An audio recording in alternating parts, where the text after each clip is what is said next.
Carinhosas, eu quero saudar os irmãos com a graça e a paz do nosso Senhor e Salvador Jesus Cristo.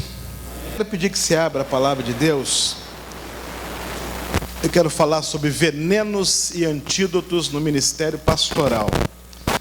Meus irmãos, eu quero falar hoje sobre um texto indigesto da Bíblia, que é 2 Samuel, capítulo 13. 2 Samuel capítulo 13 é um daqueles textos que a gente gostaria que não tivesse na Bíblia. Não, vou mudar essa frase. É uma dessas histórias que a gente gostaria que não tivesse acontecido.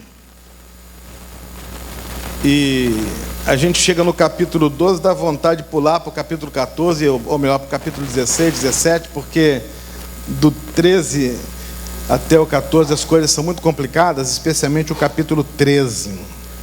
E Deus colocou uma mensagem no meu coração para esta manhã, com base nesse texto, tendo como pano de fundo essa ideia de venenos e antídotos no ministério pastoral.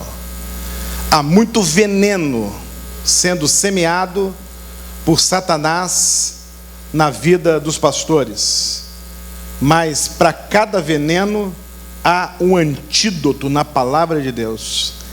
E eu creio que Deus tem algo especial a falar ao coração de cada um de nós. 2 Samuel capítulo 13. Tinha Absalão, filho de Davi, uma formosa irmã cujo nome era Tamar. Amnon, filho de Davi, se enamorou dela. Angustiou-se Amnon por Tamar, sua irmã, a ponto de adoecer, pois sendo ela virgem, parecia-lhe impossível fazer-lhe coisa alguma. Tinha, porém, Amnon um amigo, cujo nome era Jonadab, filho de Simeia, irmão de Davi. Jonadab era homem muito sagaz, e ele lhe disse: por que tanto emagreces de dia para dia, ó filho do rei? Não me dirás? Então lhe disse Amnon: amo Tamar, irmã de Absalão, meu irmão. Disse-lhe Jonadab: deita-te na tua cama e finge-te doente. Quando teu pai vier visitar-te, dize-lhe: peço-te que minha irmã Tamar venha e me dê de comer pão, pois vendo-a eu preparar minha comida, comerei de sua mão. Deitou-se, pois, Amnon e fingiu-se doente. Vindo o rei visitá-lo, Amnon lhe disse: peço-te que minha irmã Tamar venha e prepare 2 bolos à minha presença para que eu coma de sua mão. Então Davi mandou dizer a Tamar em sua casa: vai à casa de Amnon teu irmão e faz-lhe comida. Foi Tamar à casa de Amnon seu irmão, e ele estava deitado. Tomou ela a massa e amassou, fez bolos diante dele e os cozeu. Tomou a assadeira e virou os bolos diante dele, porém ele recusou comer. Disse Amnon: fazei retirar a todos da minha presença, e todos se retiraram. Então disse Amnon a Tamar: traze a comida à câmara, e comerei da tua mão. Tomou Tamar os bolos que fizera e os levou a Amnon, seu irmão, à câmara. Quando lhos oferecia para que comesse, pegou-a e disse-lhe: vem, deita-te comigo, minha irmã. Porém ela lhe disse: não, meu irmão, não me forces, porque não se faz assim em Israel. Não faças tal loucura, porque para onde iria eu com a minha vergonha? E tu serias como um dos loucos de Israel. Agora, pois, peço-te que fales ao rei, porque não me negará a ti. Porém, ele não quis dar ouvidos ao que ela dizia. Antes, sendo mais forte do que ela, forçou-a e se deitou com ela. Depois, Amnon sentiu por ela grande aversão. E maior era a aversão que sentiu por ela que o amor que lhe devotara. Disse-lhe Amnon: levanta-te, vai-te embora, Então ela lhe disse: não, meu irmão, porque maior é esta injúria lançando-me fora do que a outra que me fizeste. Porém ele não a quis ouvir, chamou seu moço que o servia e disse: deita fora esta e fecha a porta após ela. Trazia ela uma túnica talar de mangas compridas, porque assim se vestiam as donzelas filhas do rei. Mesmo assim, o servo a deitou fora e fechou a porta após ela. Então Tamar tomou cinza sobre a cabeça, rasgou a túnica talar de mangas compridas que trazia, pôs a mão sobre a cabeça e se foi andando e clamando. Absalão, seu irmão, lhe disse: esteve Aminon, teu irmão, contigo? Ora, pois, minha irmã, cala-te, é teu irmão, não se angustie o teu coração por isso. Assim ficou Tamar e esteve desolada em casa de Absalão, seu irmão. Ouvindo o rei Davi todas estas coisas, muito se lhe acendeu a ira. Porém, Absalão não falou com Aminon nem mal nem bem, porque odiava a Aminon por ter este forçado a Tamar, sua irmã. Venenos e antídotos no ministério pastoral. Senhor, nós lemos a tua palavra agora e nós cremos que o foco principal desse retiro é a audição da tua voz. Nós cremos, ó Pai, que a maior necessidade de cada um aqui, a necessidade mais gritante de nossas vidas é que a tua voz seja absolutamente clara, límpida, certeira. E nós queremos abrir o nosso coração para a tua palavra. E nós queremos nos despir de quaisquer preconceitos, de quaisquer posturas teológicas, filosóficas. Nós queremos apenas que o Senhor nos fale ao coração. Nós queremos que o nosso coração seja tocado pela tua palavra, atingido pelo teu Espírito. Sabe, Senhor, nós estamos tão acostumados a falar e pregar e dar e alimentar, mas a nossa necessidade agora, Senhor Deus, é sermos alimentados pelo Senhor, é que o Senhor se comunique conosco livremente, mexa onde o Senhor quiser mexer, e toque onde o Senhor quiser tocar, então, mas que, Pai, ao final desse tempo aqui, nós constatemos que a tua palavra continua funcionando, a tua palavra continua valendo, e a tua palavra continua realizando maravilhas, e a tua palavra continua, ó Deus, cumprindo aquilo para o qual ela é enviada. Por isso, Pai, nós nos colocamos 100% nas tuas mãos, dependentes do teu Espírito. Nos, ó Pai, humilhamos diante da tua potente mão, e, ó Pai, submissos e totalmente dependentes de ti. Nós pedimos que tu abras a nossa mente, o nosso coração, e que tu nos fales pelo teu Espírito. É a nossa oração em nome de Jesus. Amém, Senhor.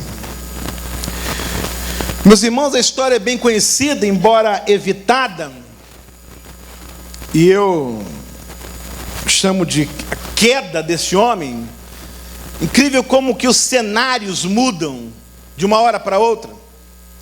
Um dia, filho do rei, futuro promissor, oportunidades mil, vantagens, possibilidades, posição privilegiada, lugar de honra, autoridade, dignidade. E alguns dias depois, fugitivo, humilhado, escarnecido, odiado, jurado de morte. Como que de uma hora para outra os cenários mudam. Um dia, um líder requisitado, convidado para pregar em tantos lugares, nome nas revistas, nos jornais, figura carimbada nos eventos, referência. No outro dia, maltrapilho, largado, abandonado, alijado, cego, surdo, mudo, nu, miserável.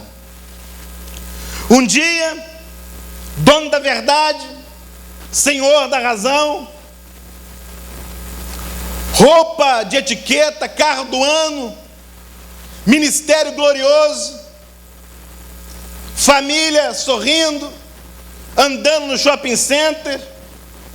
No outro dia, família destruída, filhos rancorosos, escassez até de alimento, fogem os amigos, solidão, angústia e dor. O que acontece? O que provoca mudanças de cenário, do bom para o ruim, do excelente para o medíocre, do majestoso e glorioso para o desprezível? Veneno. O inimigo de nossas almas é especialista em alocar venenos em áreas estratégicas da nossa vida. E se você for procurar no dicionário uma boa definição de veneno, você vai encontrar ali que há alguma substância líquida, gasosa, pastosa, que tem a propriedade de devastar coisas boas, substituindo-as por ruins, e com capacidade letal, dependendo do grau dessas substâncias. O diabo lança veneno. E aqui nós temos a história da semeadura de veneno na vida de um homem. E eu quero percorrer com você 6 venenos na vida de Aminon. Primeiro, Aminon abre a sua mente e o seu coração para um desejo impróprio. Uma vontade ilícita bate a porta. Dizem os versículos 1 e 2, tinha Absalão, filho de Davi, uma formosa irmã, cujo nome era Tamar. Significa palmeira. Não precisa dizer mais nada. Vistosa. Aminon, filho de Davi, se enamorou dela. Olhou, gostou e começou a se interessar por ela, diz o versículo 2, ao ponto de angustiar-se e adoecer, ao ponto de sua doença ser visível, porque mais tarde lemos, Jonadab diz: por que você está emagrecendo a cada dia? Primeiro ele olhou, viu, cobiçou, desejou, se apaixonou, adoeceu, abriu a mente e o coração para um desejo impróprio. É um veneno, um relacionamento dúbio, uma conversinha de duplo sentido, um bate-papo na internet com as coisas não muito bem definidas, uma amizade, meio flerte, às vezes na área sexual, às vezes na área financeira, às vezes no trato com o poder. Conheci uma pessoa lá na região sul fluminense, que o sonho dela era ser terceiro secretário da associação. Aí eu perguntei, por que você quer ser terceiro secretário? Não, porque não precisa fazer nada, mas fica lá na frente na mesa. Eu quero estar lá na frente. Todo mundo olhando para mim, hein? Lá na frente.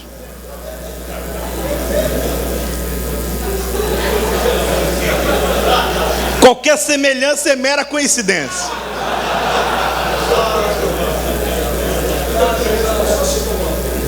Às vezes nos negócios, às vezes nos relacionamentos, aquele abraço mais apertado, aquele beijo que toca ligeiramente a lateral dos lábios, aquele olhar confuso, indefinido,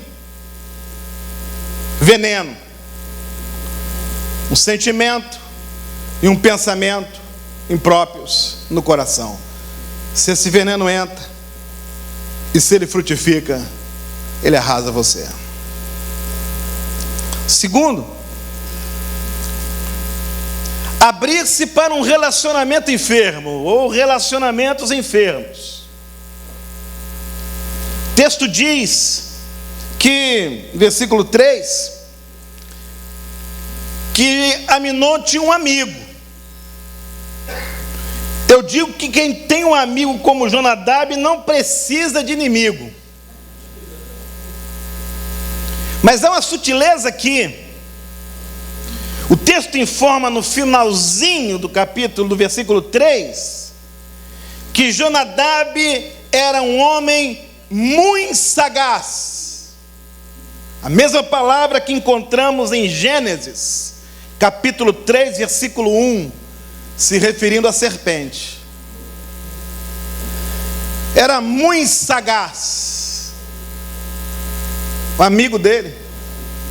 Interessante que quando a gente tem uma coisa errada no coração, um desejo impróprio, a gente não procura aquelas pessoas que a gente sabe que vai nos exortar, repreender, orar, acompanhar e exigir mudança. A gente procura os coniventes.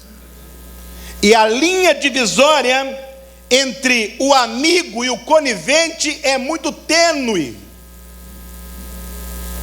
Você pode estar achando que tem vários amigos, mas o que você tem são pessoas coniventes.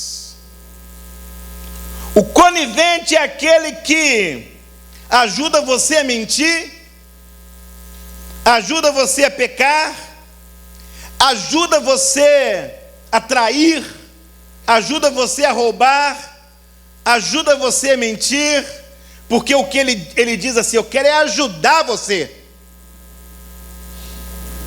O amigo é aquele que pode até perder a sua amizade, momentaneamente, mas vai fazer tudo para tirar você do buraco, vai fazer tudo para você não cair no buraco, vai fazer tudo para você não se esborrachar. Mas quando tem um sentimento impróprio no coração, quem que a gente procura? O exortador, o conselheiro ou o conivente? A gente procura o conivente. Relacionar-se com bajuladores, coniventes, é nutrir relacionamentos enfermos. Relacionamentos enfermos aceleram a ação do veneno do diabo na nossa vida.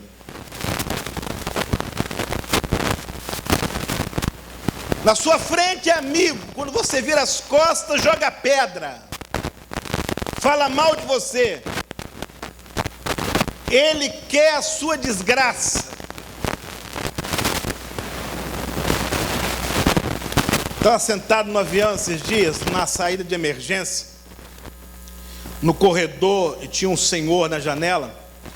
Era o moço, chegou e falou assim: olha, cavalheiros, vocês sabem que quem se senta aqui na janela de emergência, em caso de algum problema, tem que ajudar a gente a abrir aqui a saída de emergência, a operar, para os passageiros saírem. Vocês estão dispostos a fazer isso? Aí o cara falou assim: eu estou, mas eu saio primeiro.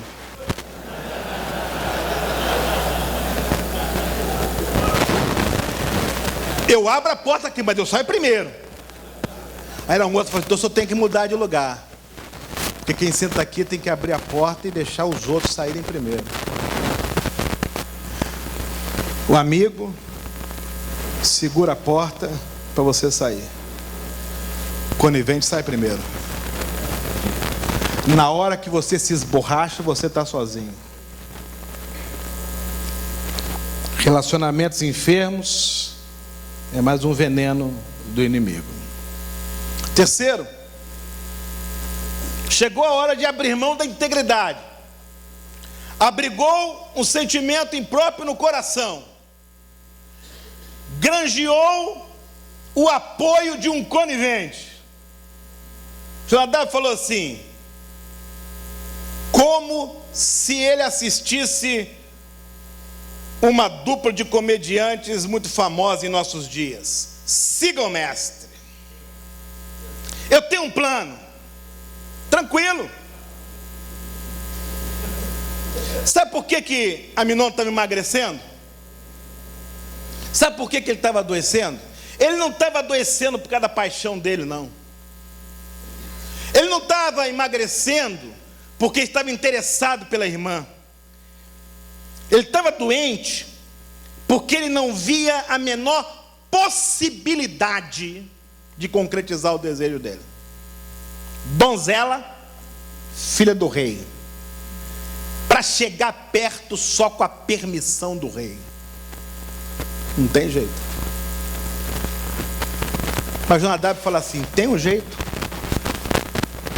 Você finge que está doente, o rei vai te visitar e o rei vai colocar Tamar na tua cama. Meus irmãos, se Steven Spielberg ler esse texto e resolver fazer um filme, eu imagino que quando Jonadab, no filme do Spielberg, quando Jonadab falasse para Aminon assim: tem um jeito, é só você fingir que está doente, o rei vai te visitar, você pede comida de Tamar e Tamar está na sua cama. Eu imagino que a câmera vai focalizar nos olhos de Aminon e ele vai brilhar os olhos dele, porque até agora era impossível, mas a partir de agora é possível. E quando o impossível se mostra possível na transgressão contra Deus, a primeira coisa é mandar a integridade para as cucuias. Agora eu posso mentir, eu posso fingir, eu posso enganar o meu pai.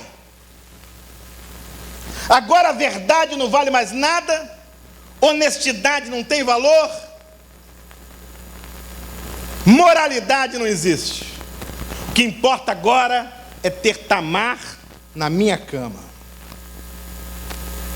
O texto diz assim: deitou-se, pois, Aminon e fingiu-se doente.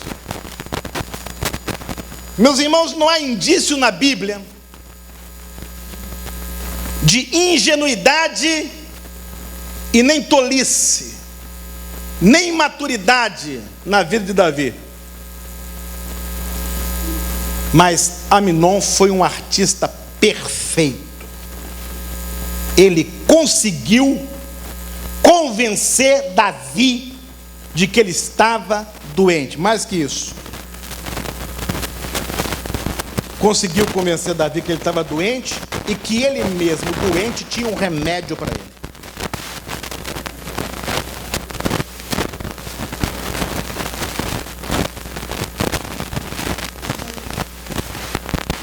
O veneno da relativização da integridade. O prazer que se aproxima compensa abrir mão da integridade. O prazer vai ser tão grande porque quem tem o desejo imagina que o prazer vai ser proporcional em intensidade ao desejo. E quanto mais ele deseja, maior a expectativa na proporção do prazer. O texto bíblico não diz, mas é de intuição facílima, que o prazer proporcionado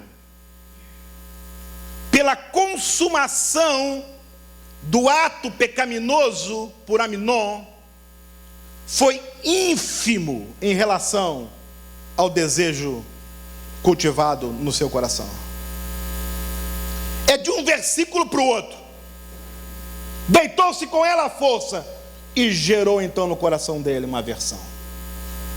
Acabou tudo.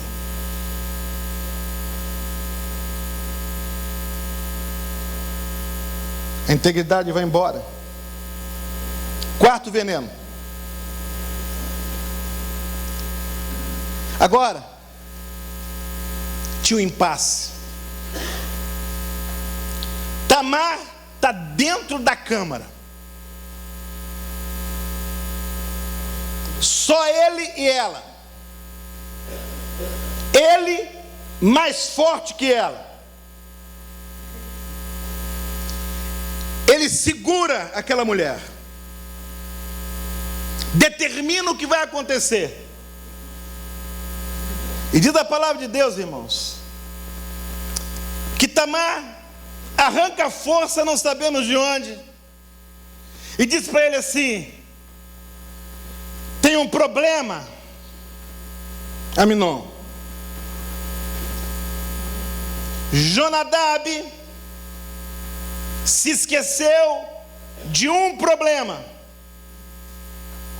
O problema é que nós pertencemos a um povo cuja tradição impõe que as coisas sejam feitas diferentes. Ela diz: não se faz assim em Israel. Não foi assim que aprendeu.